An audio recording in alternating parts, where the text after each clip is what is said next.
Welcome again to Screenwriters Talk Screenwriting. This episode contains a free lesson from my course, Comedy Writing and Production. Create comedy content from script to screen. You can find a link to the course in the podcast description. Honestly, I'm really trying to get more people to buy my online courses via my website, so I figured I'll give out some freebies. This freebie is the first lesson in my comedy course. And next week's episode will be another free lesson with 27 comedy writing principles that I've learned from writing comedy over the past 20 years. Enjoy this free lesson for my comedy course. Screenwriters, some screenwriters, screenwriters, some screenwriters, screenwriters, some screenwriters.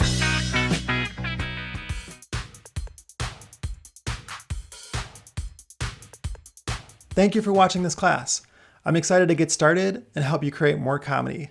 This first lesson is all about brainstorming and developing your idea.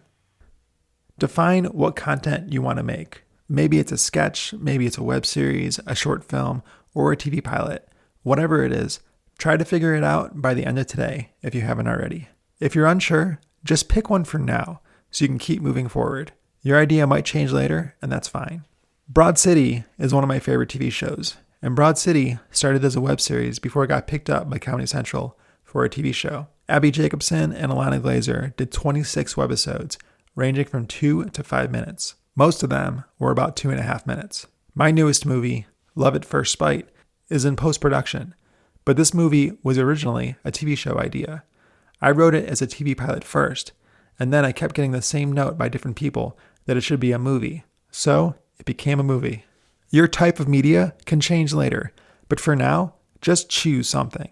And keep in mind, the shorter the type of media it is, the shorter the time it will take to produce. Producing a sketch will take no time compared to producing a movie. Let's talk about money or lack thereof. The approach I will take for most of this class is you have little or no money to make your content, because I've been there for most of my sketches, short films, and web series. But guess what? Having no money is a good thing. It makes you right with perimeters. If you do have some money for your content, awesome. But this is my point. Use what you already have. If you want to produce your content, then write with the resources you already have. Let's say you want to star in your own web series. Well, you know what you can do. If you can cook, maybe you want to write your own comedy cooking show. I had a friend who loved to cook and also loved 420, so he combined his two favorite love interests into an online cooking show called Freshly Baked with Bud Leaf. We had a mutual friend who was great at producing and already had a camera and mics, so the only thing they had to pay for was the cost of food. Broad City starred two funny women who wanted to write and produce their own material, and that's what they did. If you watch those webisodes, they look like they cost practically nothing. As a kid, I loved Wrigley gum. I used to buy all 5 flavors and stack one piece of each flavor and would chew a giant 5-flavor piece of gum.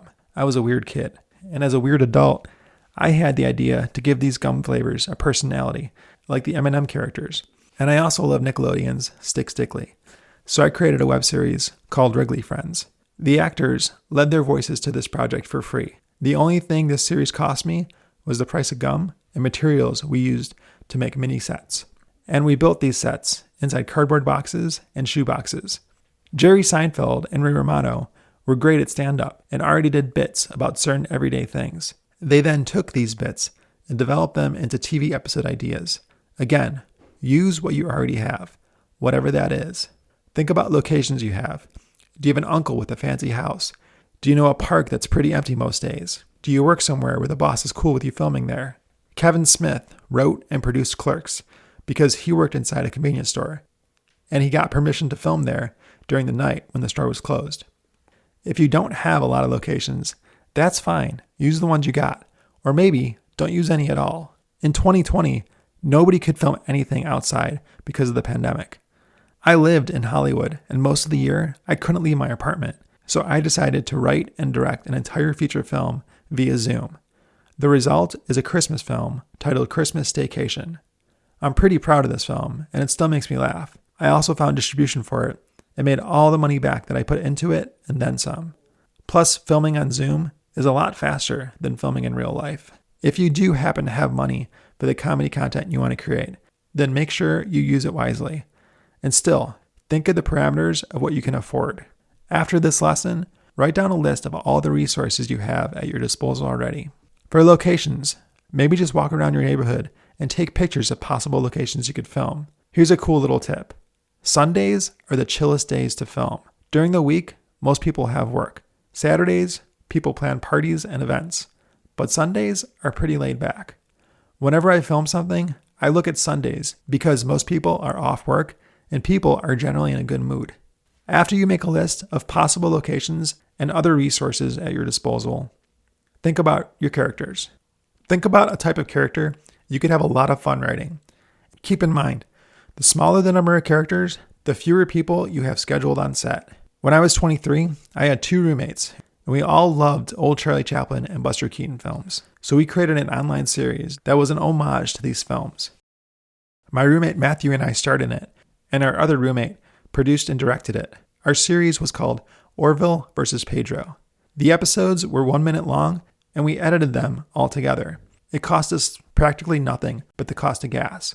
All the props we used were props we already had in our apartment. Find your concept. After brainstorming characters, resources, and what type of media it is, brainstorm what your idea and concept are.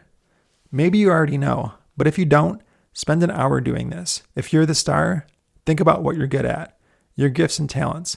If you have a talented friend, think about what they're good at. Think about the strengths and resources you already have or they already have. Play to those strengths. Once you get a better sense of the concept, keep brainstorming different angles for it. Say it's a sketch. What's the game in the sketch? If it's a web series, what are some ideas for different episodes? If it's a TV pilot or movie, what are a few scenes that can take place? After you land on your idea and define what it is, sketch, series, film, or TV pilot, come up with a logline. A logline is a very short synopsis of the idea that you can easily pitch to your potential cast and crew. Make this 30 words or less. Your logline might change later, but for today, write something down. If you want a better idea at a logline, use IMDb and look at the short synopsis that's written for every film and TV show there. The logline for my web series, Monster Therapy, is monsters and their spouses work on relationships and marriage therapy. This is exactly what I said to people as I pitched it to them. I would then give them examples, like how Jason's wife wants him to get rid of his old ratty hockey mask, or how the children of the corn grew up and now they're adults of the corn, and how the wives are sick of living in the same vegetable. Brainstorm a bunch and have fun, but remember, try using what you already have, and then come up with a logline.